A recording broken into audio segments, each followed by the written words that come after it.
She kicked Queenie's abdomen with her long leg. After seeing her fall into the dark room, she gripped the doorknob and shut the door tight. No, get away from me. Move. Soon, Genevieve, who was standing in front of the door, heard many moaning sounds and Queenie's shriek. Her screams gradually subsided, turning into a painful moaning sound with a hint of pleasure.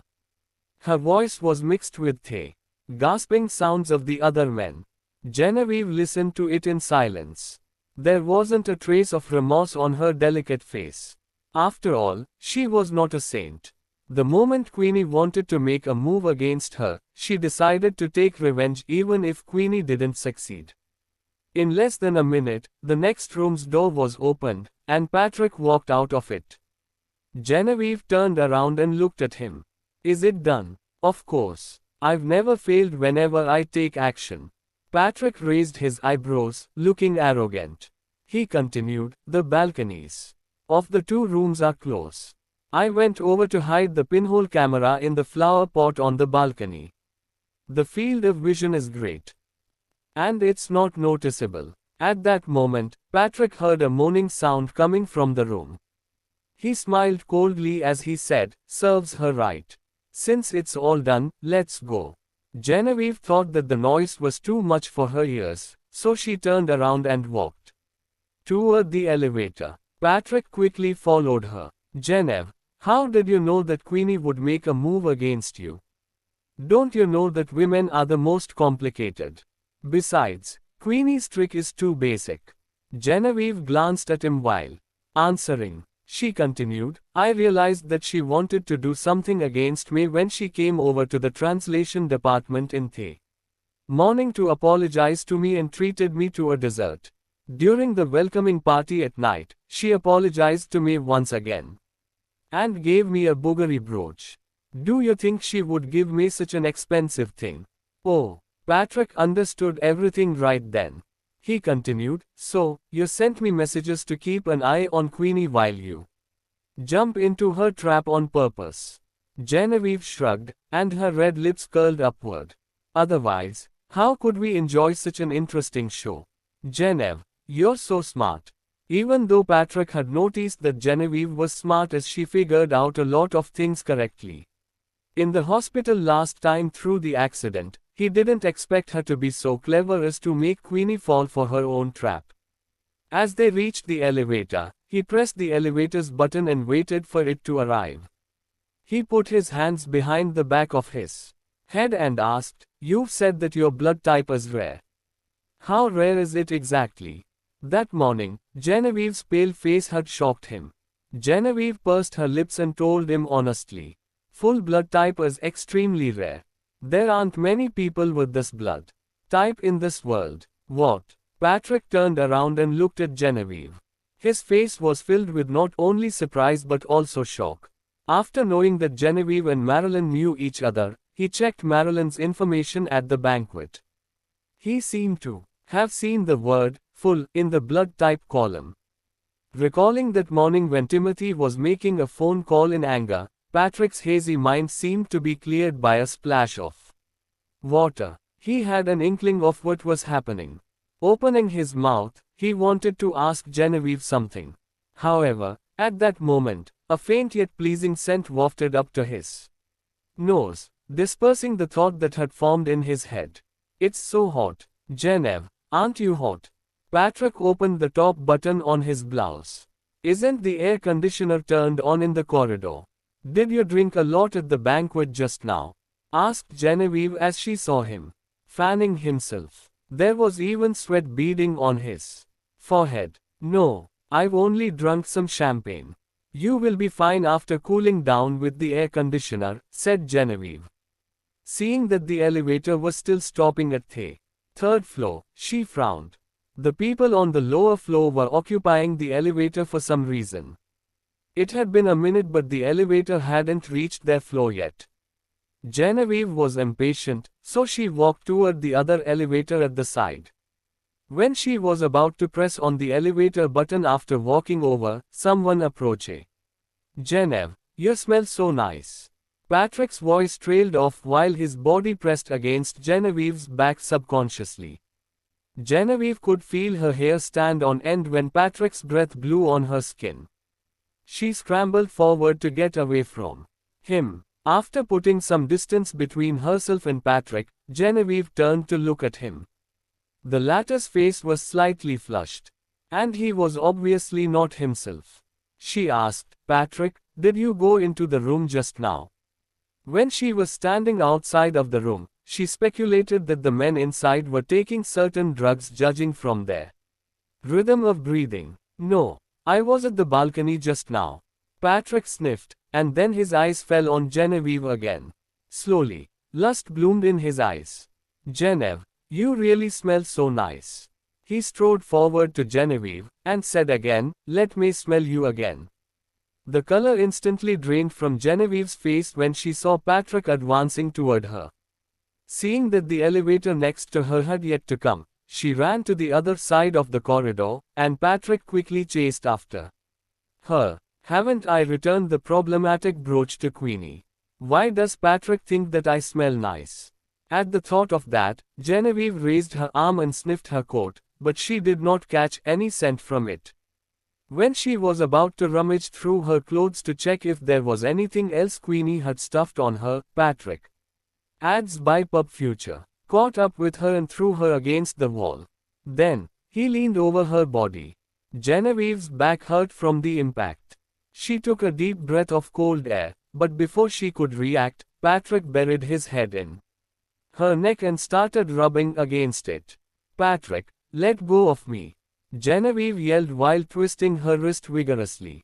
Patrick clutched her hands tightly and started pecking on her collarbone.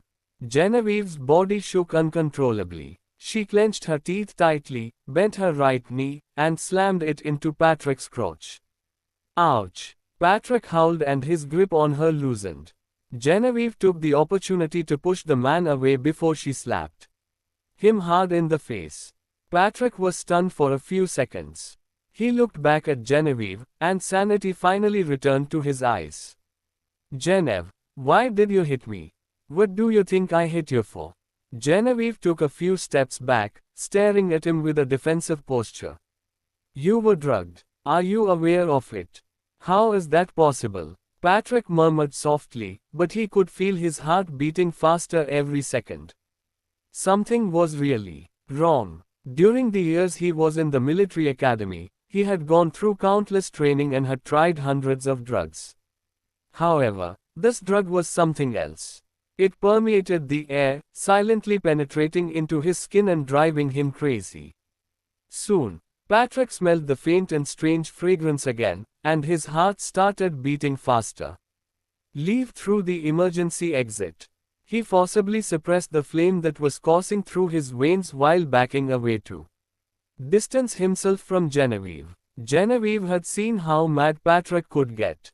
She dared not delay a second longer and quickly dashed toward the exit as fast as she could while taking out her mobile phone to make a call. "Hello, Mrs. Faulkner. Where are you now?" Stephen's voice sounded from the phone.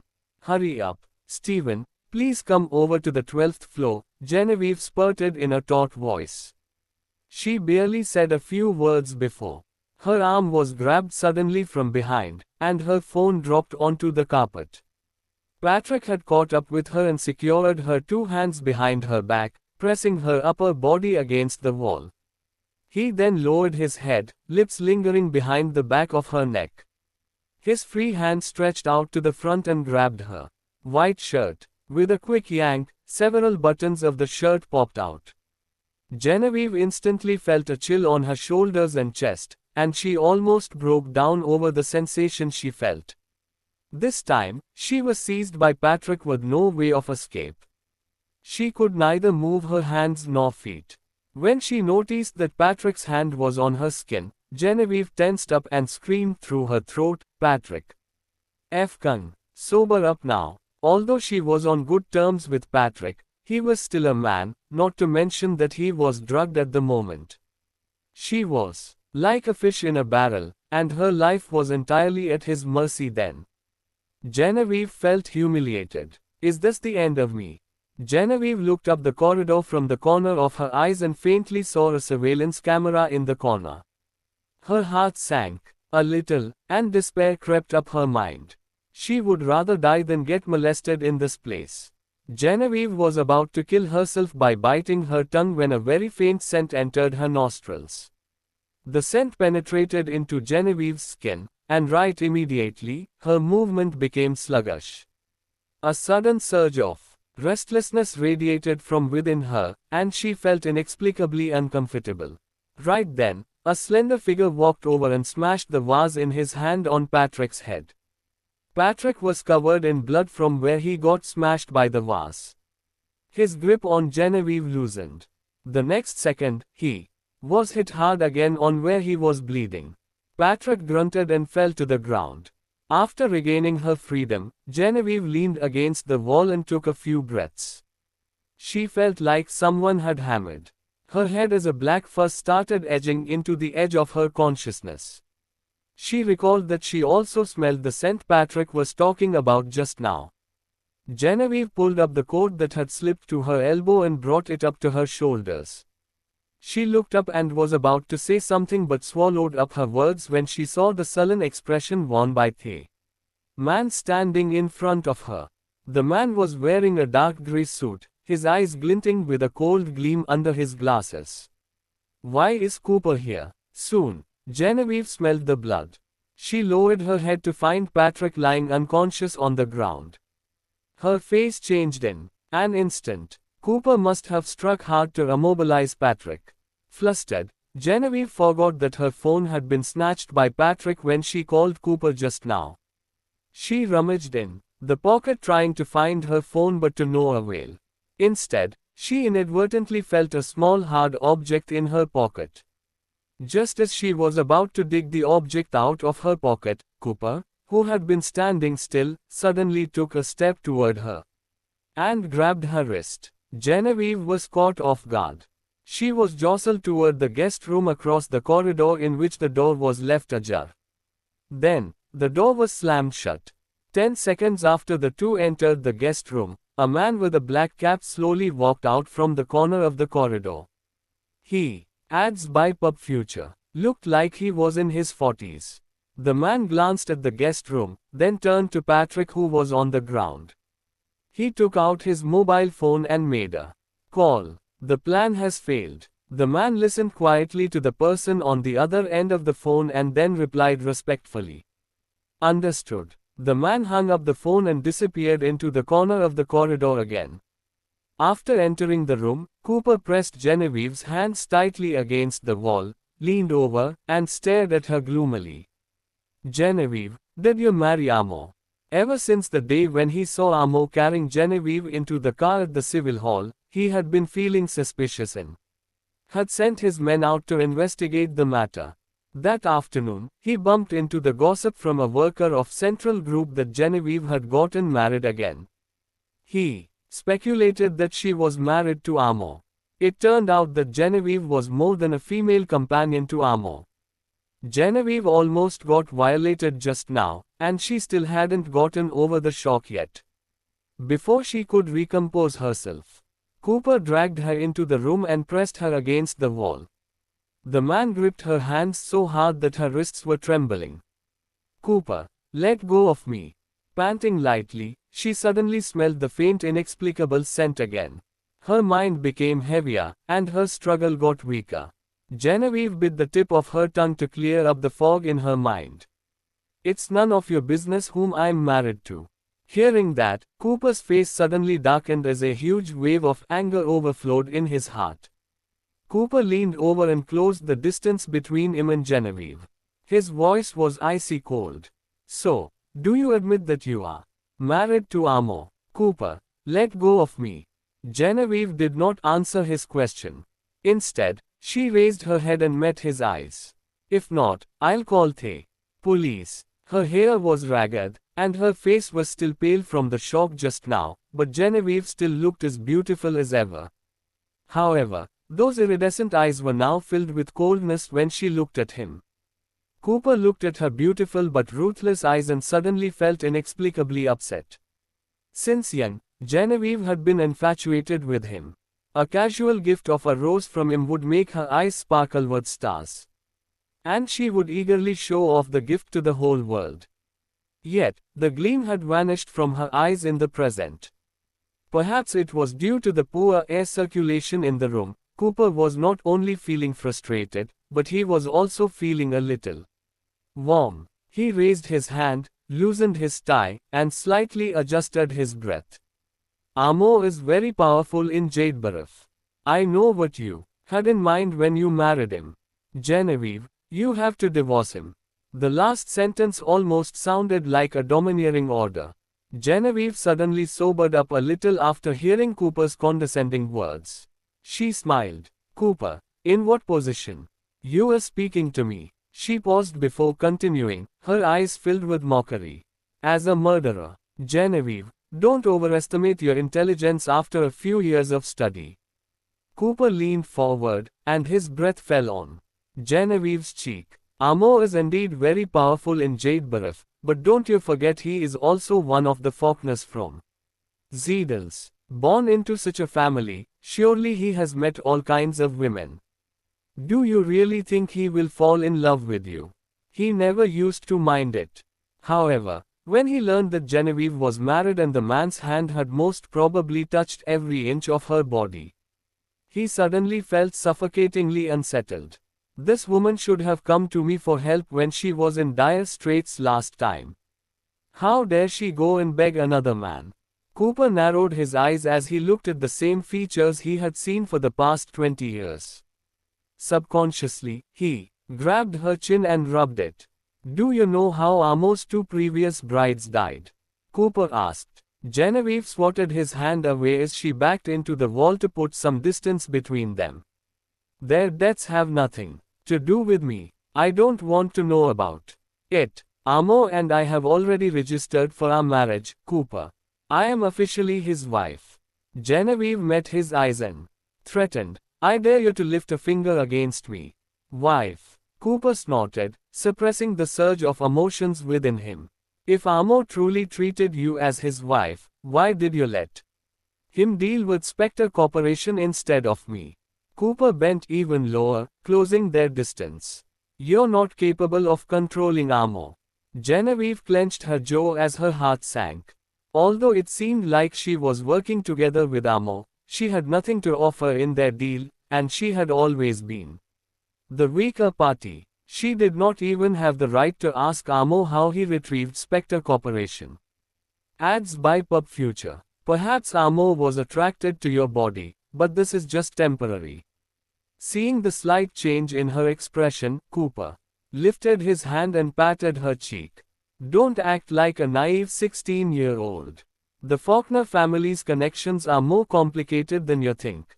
I don't think you should get involved, said Cooper.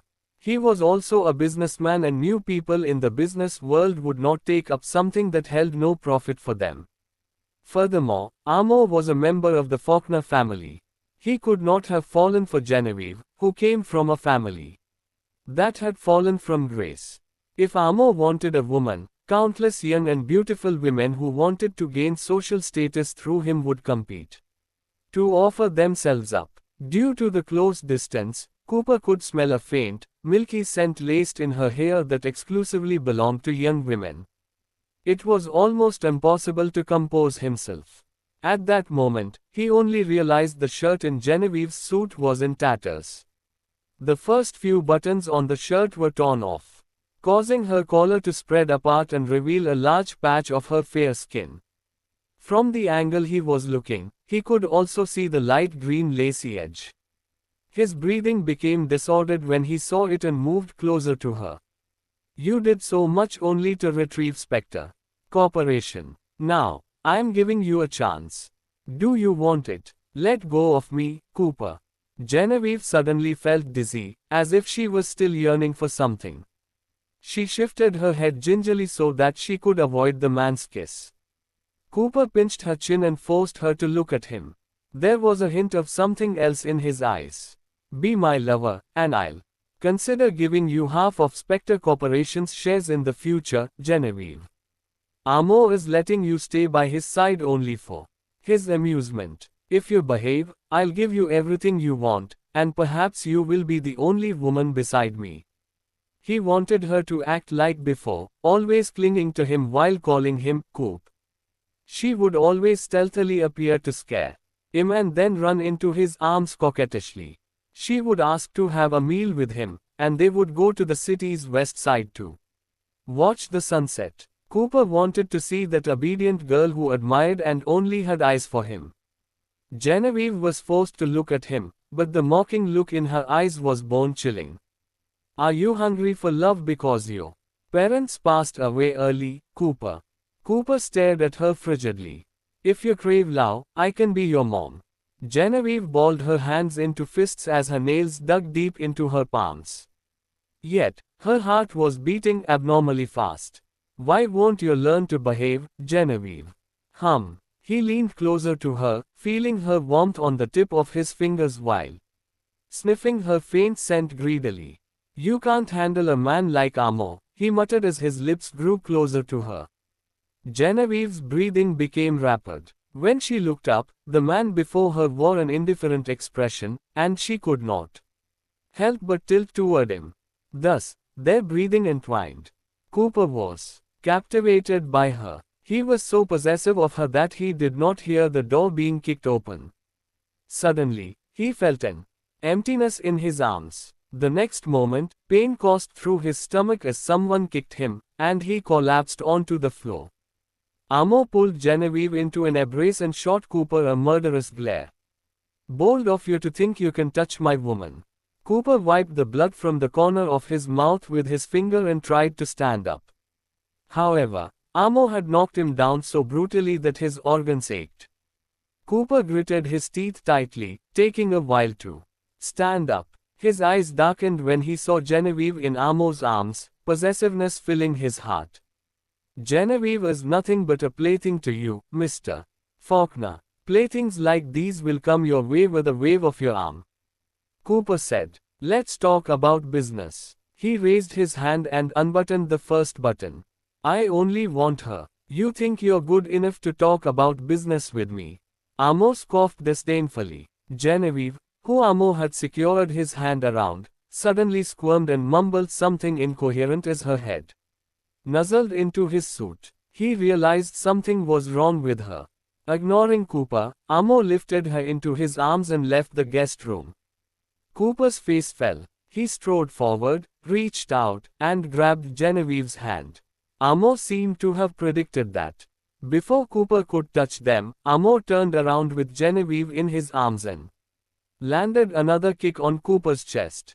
Ads by Pub Future. Cooper fell to the ground and no longer stood up. Mr. Faulkner. Soon, a few men in police uniforms rushed to the guest room. Cooper attempted to assault my wife. Send him to the police station and lock him up, Amo ordered the police coldly before he left. In fact, the police already knew the gist of what had happened without Amo saying anything based on Genevieve's disheveled look. They swiftly entered the room and cuffed Cooper. Timothy was tending to Patrick's wounds in the luxury suite upstairs.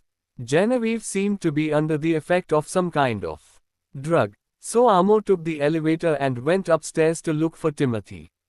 Meanwhile, Genevieve kept moving around, brushing her lips on his neck while putting both arms around him. Sir. Her breathing was rapid as she left kisses along his neck. You smell so good, sir. He thought as cracks began to form on his icy expression. At that moment, he looked slightly panicked. He tilted his neck to the right, intending to avoid her kisses. As a result, Genevieve went after him and started to kiss him more passionately. There was a dissatisfied tone in her voice. Don't hide from me, sir. Let me kiss you. When she reached his Adam's apple, she planted a sincere kiss. The elevator was a cramped space, and Amo could smell her fragrance more clearly, sending a wave of heat to his lower half. In the hotel's luxury suite, Stephen frowned as he guarded the tightly shut door. On the other hand, Timothy stood by the window while speaking on the phone. Yes, it's in the freezer's small compartment on the right. It's exactly the bottle of blue medicine. Send it to the hotel within 10 minutes. Timothy gave an order in a hurry and heard the doorbell right after he ended the call. He stood closer to the door, so he went to open the door and saw Amo standing outside with Genevieve in his arms. "I'm busy, Amo." Timothy waved his hand and spoke in a troubled voice. "The drug Steven is under is too bizarre. After the medicine arrives, I have to prepare the antidote quickly. I don't have time to deal with anything else. You should send her straight to the hospital. Make two." Amo pushed Timothy aside and forced his way into the room. "She's also drugged." "What?" Timothy thought he misheard and promptly followed Amo into a room. After Amo put Genevieve onto the bed, Timothy noticed her hands were tied up, and her face was red. "What the heck?" Timothy's expression twisted into that of frustration. "How did she get drugged?"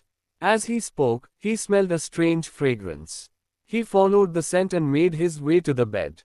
Timothy searched Genevieve's coat and soon found something in her right pocket. The item seemed like a little round ornament made of wool. Realizing the wool was wet, he put it against his nose to smell it, and his expression turned solemn. Someone turned the drug into liquid and sprayed it onto this ornament. The drug spreads fast in the air, and its effects are long-lasting. It'll only disappear after about an hour. Steven immediately walked in front with a surgical glove and gave it to Timothy. "Put it inside. I will throw it." He was afraid that all of them would become victims if Timothy kept holding it. "It's just medicine. It makes people feel dryness in their mouths after smelling it for a long time, but it will not become as serious as their symptoms," Timothy said calmly. Then, he slowly put the ball into the glove. Steven quickly made a knot on the glove to prevent the scent from leaking. "I'd just drawn blood from Patrick, and I found out there are several special medicines in his blood sample." Timothy opened the document on the phone while talking. Then, he passed the phone to Amo. "Many years ago, a businessman purposely hired a laboratory to work on a kind of aphrodisiac to develop the pornography industry in rodents. This kind of medicine can make people extremely aroused and excited. However, there's an ingredient in the medicine that is actually a virus that can invade a person's brain in a matter of seconds." Here, Timothy paused before continuing. "The side effect of this kind of medicine is strong. More than 20 people lost their lives after the medicine was administered. The local government had noticed the issue and shut down the laboratory, destroying every single piece of information about the aphrodisiac. I guess they had drunk the wines that were added with the aphrodisiac in." Ads by Pub Future. The banquet. The effect of the aphrodisiac kicked in after being activated by this medicine. Amo did not take the phone from Timothy. While the latter was still holding the phone, Amo briefly read the news on it. With one of his hands in his pocket, Amo exuded a cold aura while standing there. "It's a prohibited medicine from many years ago, and the documents were destroyed. Why did it still appear in the country?" "The document in the laboratory was destroyed, but the people who developed the medicine are safe." Timothy shrugged, and he told everything he heard to Amo.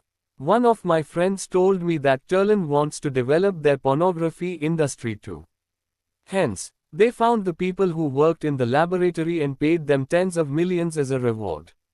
Taking a short break, Timothy then continued, "Turlan has started to sell this kind of prohibited medicine a few months ago, but it is only sold to the wealthy people who are frivolous. In addition, it is only sold within a limited quota every month, so the policemen in Turlan haven't noticed yet." While they were chatting at the entrance, Genevieve, who was in the room with her hands strapped, seemed to be miserable. She twisted her body on the bed and let out a muffled sound while moaning. Then, she accidentally fell onto the carpet beside the bed. Timothy immediately turned away and left. Steven, who stood at the entrance, quickly stepped back as if he was avoiding Genevieve.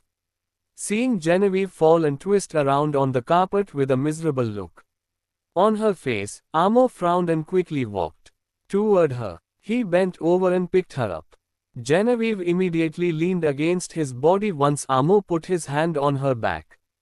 She rested her head on his chest. Sir. Genevieve closed her eyes and mumbled. Her breath fell on Amo's shirt. Through the shirt, Amo could feel her nice scent and the heat of her breath on his body. He took a deep breath and quickly brought Genevieve into the bathroom. After filling the bathtub with cold water, Amo immediately put Genevieve into it. He ripped off the necktie strapping her hands. Then he tied her hands to the pipes in the bathtub to prevent her from struggling. Then, Amo took off his coat, which was dampened by water, and walked out of the room. He turned and walked into the living room. Amo then noticed there was another person in the room. The person seemed to have rushed there because he was sweating a lot. He was passing the medical kit he carried on his shoulder to Timothy. Give the medicine to Genevieve first once it's ready, said Amo. Genevieve was restless. I think the necktie won't keep her tight for long. Timothy took out a blue syringe from a small box and shook it in front of Amo. It's only enough for me to make the antidote. For one person. Can't you think of a solution? Amo knitted his eyebrows. Don't you have a teacher who runs his own laboratory, specializing in this particular medicine? Ask him. My teacher passed away last year. I'm in charge of the laboratory now. Don't you know it? Upon hearing Timothy's words, Amo was at a loss for words. Looking at Amo's darkened expression, a chill ran down Timothy's back. He hastily said, I can make another dose of the antidote, but I need time to find the raw material and extract it. The entire pharmaceutical process takes 38 hours. I have time, but one of them doesn't. Not only does this kind of drug spread quickly in the human body, but its effect is also very strong. The consequence is very serious if the effect of the medicine is not stimulated soon. Here, Timothy paused and looked at Amo. They might lose their lives. Amo frowned. Speak clearly. For example, a person can make himself better by taking medicine or sweating through exercises if he catches a cold, Timothy explained. It is the same for both of them. Stephen understood what Timothy meant, and his expression changed slightly. I am going out to make a phone call. I've said the effect of this kind of prohibited medicine is very strong. A normal person can't withstand it. Timothy held out his hand and stopped Stephen. If I remember correctly, Patrick doesn't have a girlfriend. Is he a virgin? Stephen remained silent. Timothy side-eyed Stephen and said, You rashly called a girl to come over. Aren't you afraid that the girl will lose her life if Patrick loses control? Frustrated, Stephen remained rooted on the spot. He was the person taking care of Patrick in the room just now, and he no doubt knew the latter's condition. Patrick was like a psycho just now. However, the antidote they had now could only save one of them. Actually, it's easy to solve this problem. Timothy raised his chin at Amo and gave his suggestion. I make the antidote for Patrick, whereas you go and take ads by Pub Future. Care of Genevieve, Amo.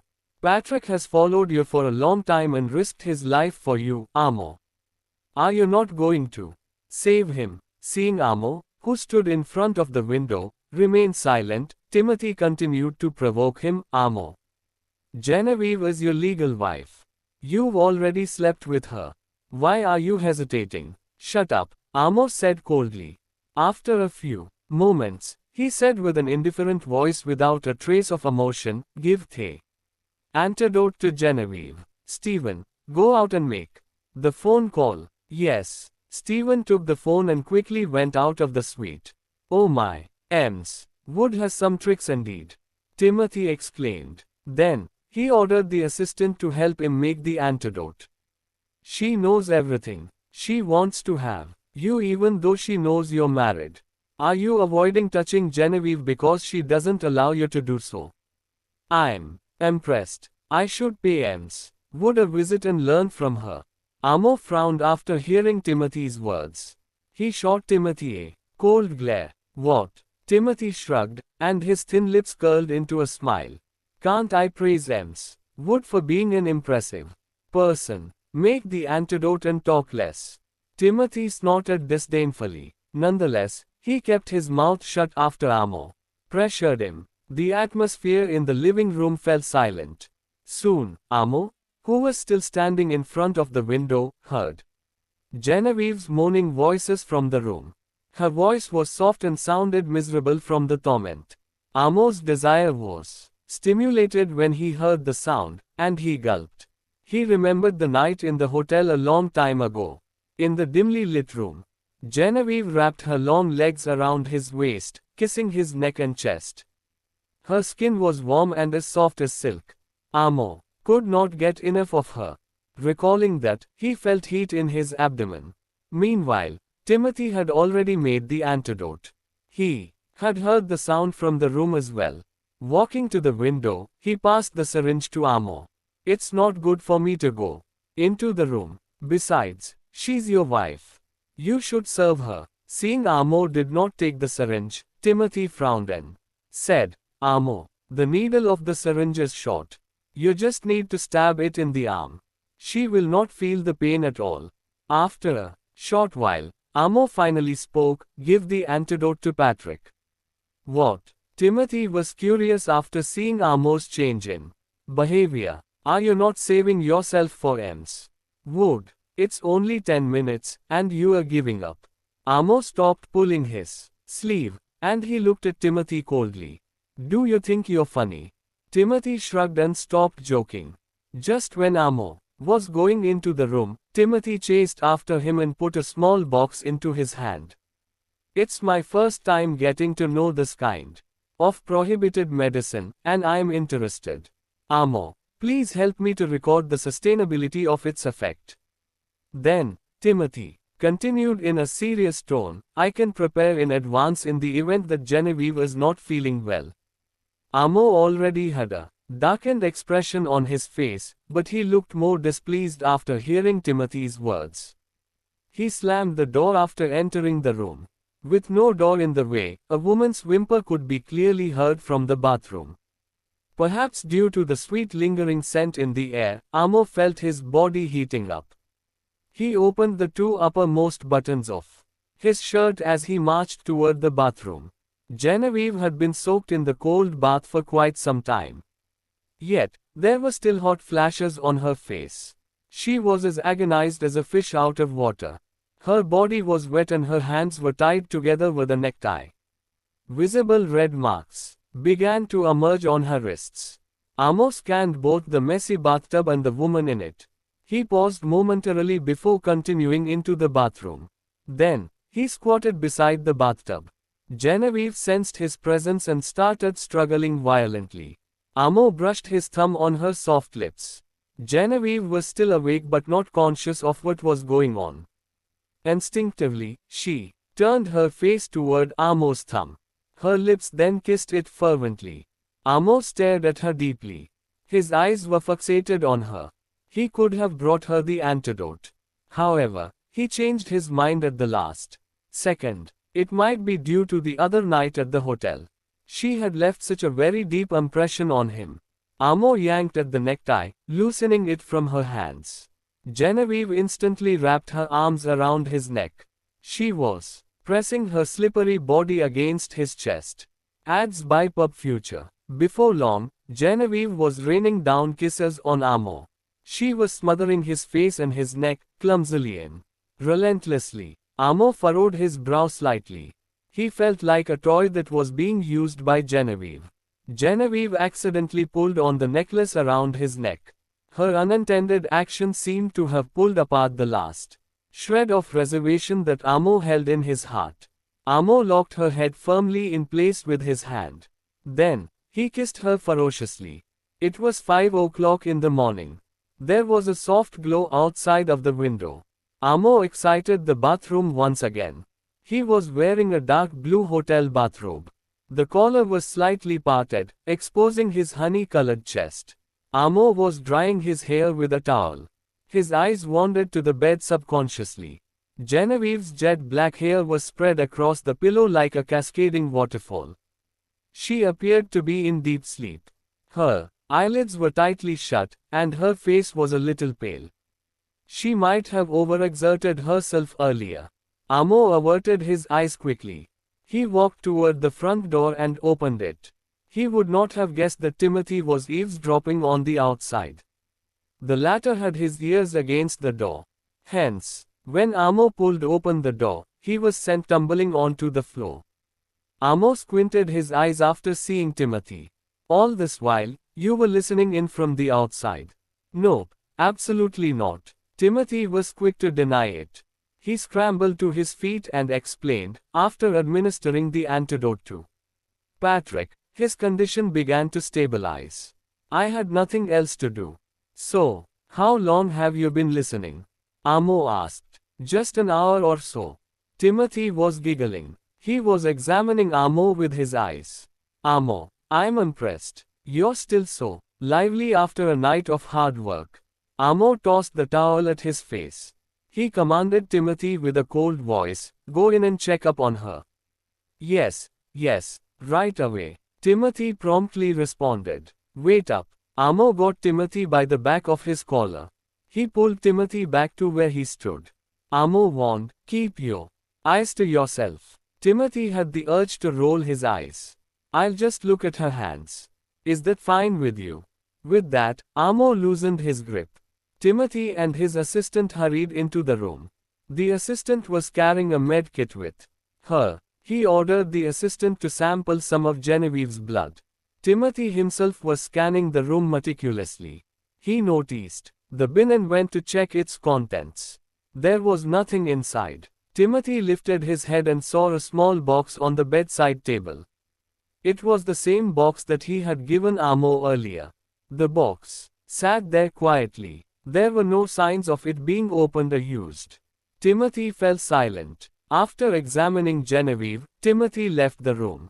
He went to confront Amo. Amo, why didn't you use the condoms I've given you earlier? I don't like to use them, Amo said casually. Timothy was at a loss for words again. Amo asked Stephen for a cigarette. He lit it up and took a long draw before asking Timothy, how's she holding up? Timothy glanced at the shut door behind him and said in a sleazy tone, she'll be all right. All thanks to your vigor, Amo. But she has lost too much of her strength. Her body was weak. To begin, Stephen knew what kind of person Timothy was. He could only shrug helplessly. Stephen disregarded Timothy's remarks. He went on and reported to Amo, Mr. Faulkner, I've already procured some of the recordings from the surveillance cameras. They belong to those that are facing the corridor on the 12th floor. I've also handed it to the police. But unfortunately, there isn't enough evidence at the moment. Cooper will only get a few days of detention at best. A few days of detention is enough. Amo shook off the ashes from his cigarette. His face was cold as ice. When the time comes, spread the news to those who are closely affiliated with Spectre Corporation. Stephen acknowledged the order. He then continued, I've also checked the surveillance cameras at the corners of the banquet hall. Queenie from the translation department was seen pestering Mrs. Faulkner. However, Mrs. Faulkner did not touch the champagne that was given to her. I've asked my men to check on all of Queenie's social accounts. We found that she had enlisted the help of several guys. She must be conspiring, Stephen explained. Nevertheless, the rest of it was too unpleasant to be put into words. Therefore, Stephen summarized it for Amo. Mrs. Faulkner was really witty. She joined hands together with Patrick to deceive Queenie. They tricked her into the room. Ads by Pub Future. Instead, I had someone climb over the balcony to check it. There was a similar scent in the room.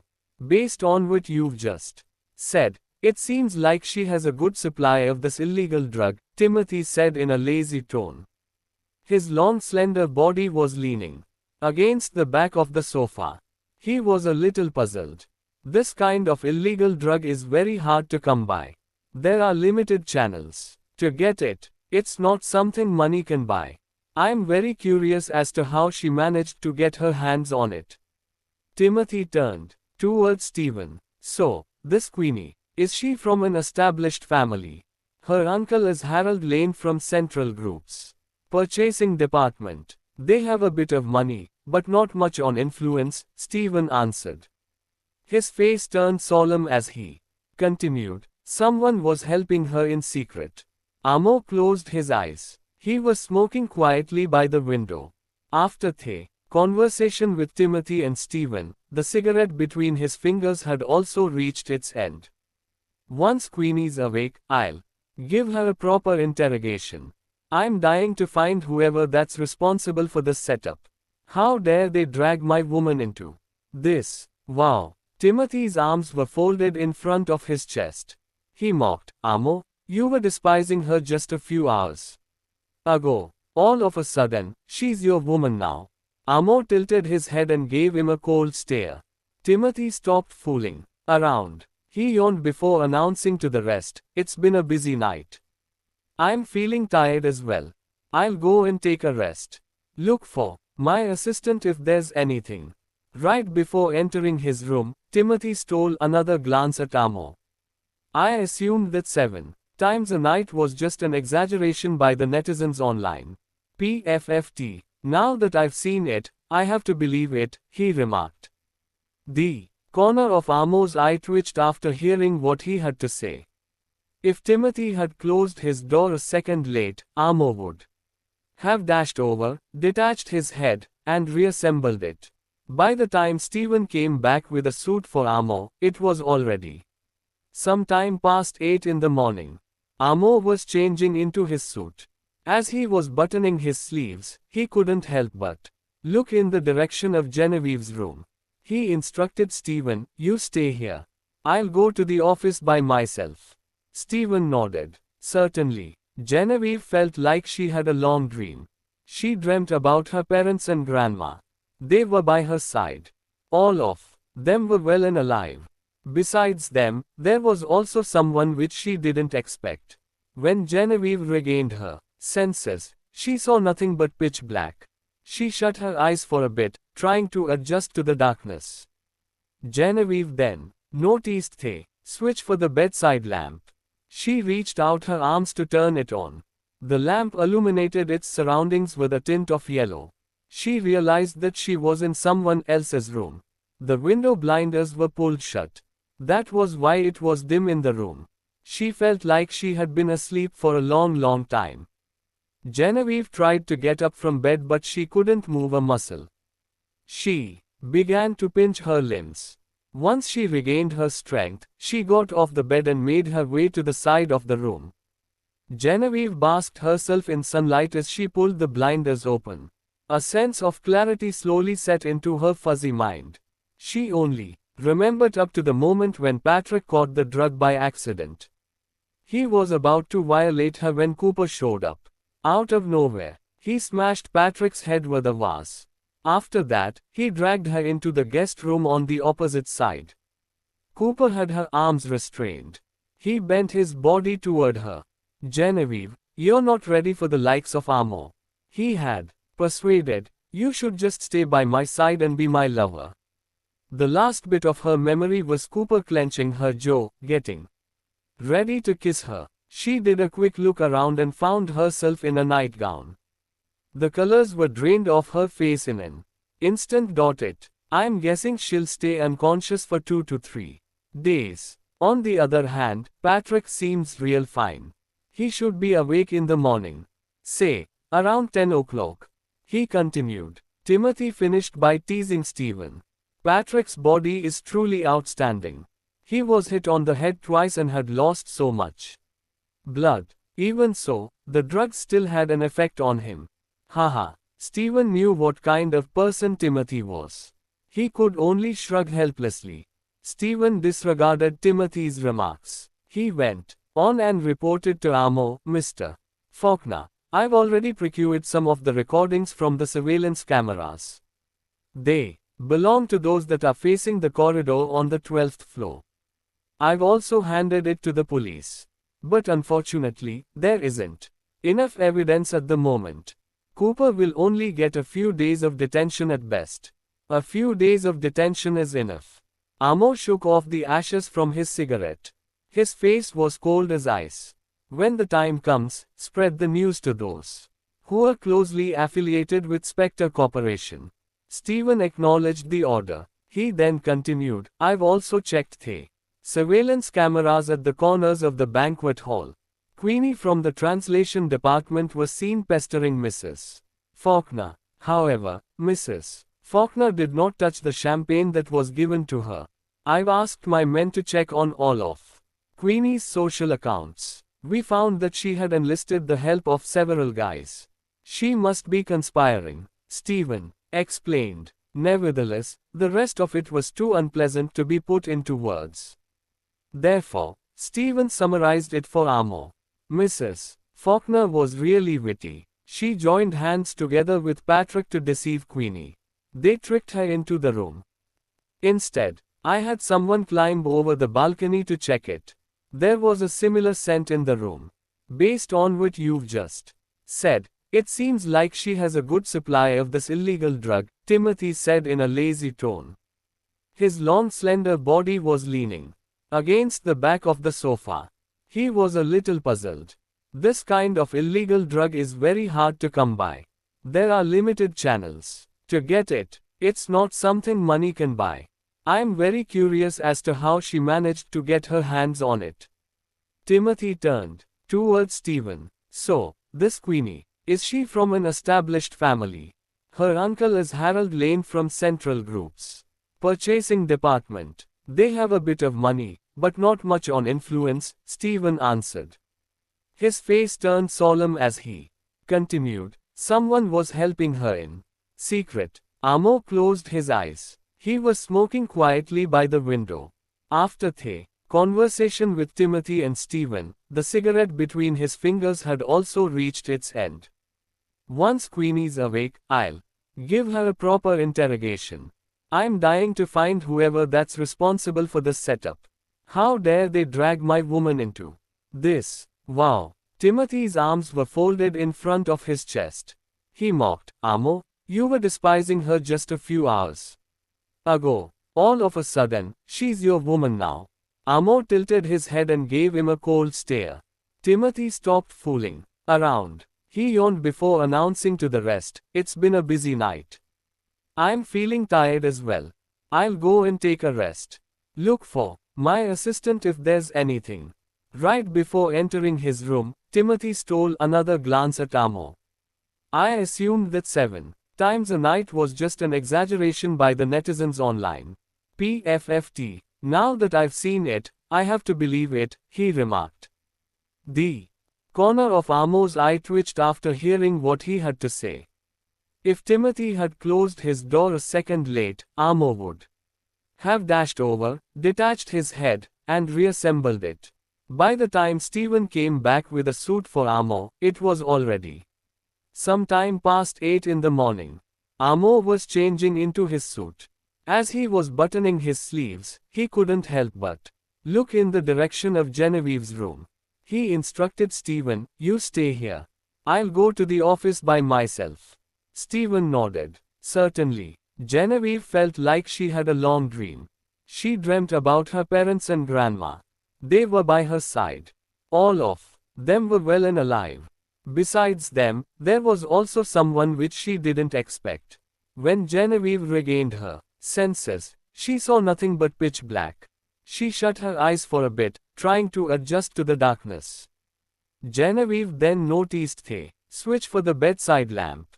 She reached out her arms to turn it on. The lamp illuminated its surroundings with a tint of yellow. She realized that she was in someone else's room. The window blinders were pulled shut. That was why it was dim in the room.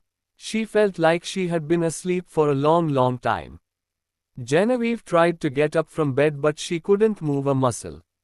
She began to pinch her limbs. Once she regained her strength, she got off the bed and made her way to the side of the room. Genevieve basked herself in sunlight as she pulled the blinders open. A sense of clarity slowly set into her fuzzy mind. She only remembered up to the moment when Patrick caught the drug by accident. He was about to violate her when Cooper showed up. Out of nowhere, he smashed Patrick's head with a vase. After that, he dragged her into the guest room on the opposite side. Cooper had her arms restrained. He bent his body toward her. Genevieve, you're not ready for the likes of Amo. He had persuaded. You should just stay by my side and be my lover. The last bit of her memory was Cooper clenching her jaw, getting ready to kiss her. She did a quick look around and found herself in a nightgown. The colors were drained off her face in an instant. Genevieve dashed to the door barefoot. She opened the door and was about to rush out. Unexpectedly, she almost bumped into Timothy, who came to help her to do a checkup. When Timothy was about to collide with Genevieve, he grabbed her arm and held onto her. Hey, you just woke up. Do you really have the energy to go outside after sleeping for 3 days? Genevieve panicked. When she saw clearly the person in front of her, her tense nerves loosened up. Dr. Jensen, why am I here? You don't remember. Timothy took her back to the room and asked her to sit on the couch. He then took out a needle and drew some blood from her. Well, that kind of drug will erode the human nervous system. That explains why you lost your memory. You were drugged too. That drug is contraband, and it's extremely strong. I could only prescribe one antidote at that time, and Amo asked me to inject it for Patrick, he explained. Genevieve pursed her lower lip, and tears gushed down her cheeks. I was sexually assaulted, wasn't I? Huh? Timothy raised his head to stare at Genevieve with a puzzled look. I had no choice but to call Amo for help, as you were in that condition. Is that called sexual assault? Genevieve blinked. Oh, it was Mando. I thought. She finally understood. The last person she saw was Cooper. Hence, she thought she was taken advantage of by Cooper. Timothy knew what she was worried about. He chuckled and said, Don't worry. No one dares to touch Amo's belongings. Ads by Pub Future. Cooper was detained for 10 days without bail. What happened? Genevieve hurriedly asked him. Then, Timothy told her what happened in the past 3 days when she was in a comatose state. The first was that Cooper attempted to sexually assault her. However, due to insufficient surveillance evidence, he was detained by the police for 10 days. All headlines of major media sites were negative news about Cooper. This had a great impact on Spectre Corporation.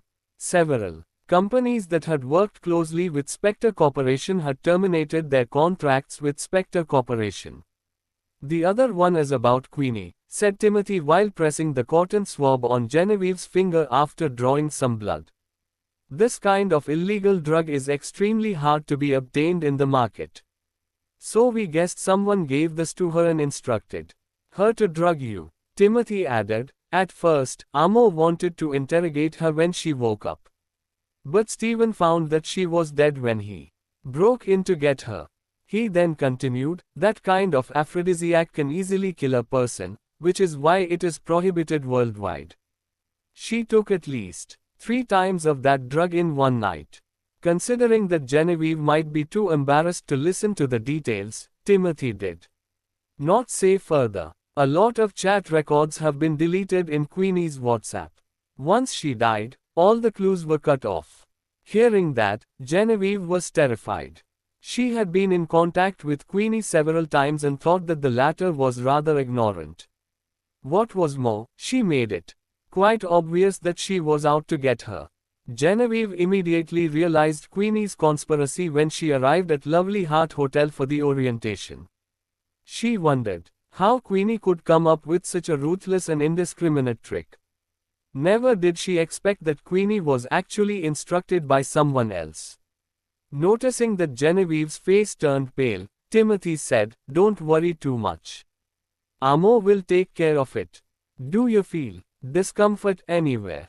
Genevieve shook her head. When I just woke up, my hands and feet felt weak. But I feel much better now. Thanks, Drive. Jensen. You're welcome. Amo is paying me after all. Timothy put away the tools on the table and stood up. Since you are all right, I will go back to the hospital now.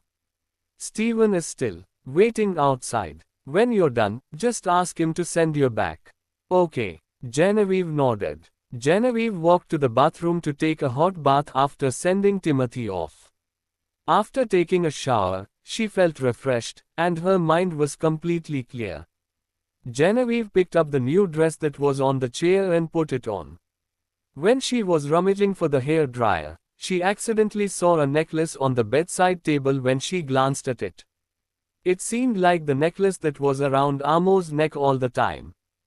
Genevieve immediately looked away after taking a mere glance and turned around to go to the bathroom. Soon, she found the hairdryer from the cabinet under the sink. She turned on the hairdryer and blew her hair, but her mind was occupied with what happened on that night not long ago. That night, she walked out of the bathroom in Amo's room and helped him to pick up the clothes on the floor. Suddenly, she found that necklace in his clothes. She felt curious and was about to open the pendant to have a look. However, Amo suddenly came out of the bathroom and snatched the necklace away. Recalling Amo's expression that night, Genevieve was even more curious at that moment. She felt as if the pendant was Pandora's box, and she wanted to open it so badly. After drying her hair, she walked out of the bathroom and walked to the bedside table. She picked up the necklace and hesitated for a few seconds. She could not hold back her curiosity and opened the pendant in the end. Genevieve was stunned for a moment when she saw what was in the pendant. She lowered her gaze and pursed her lips tightly.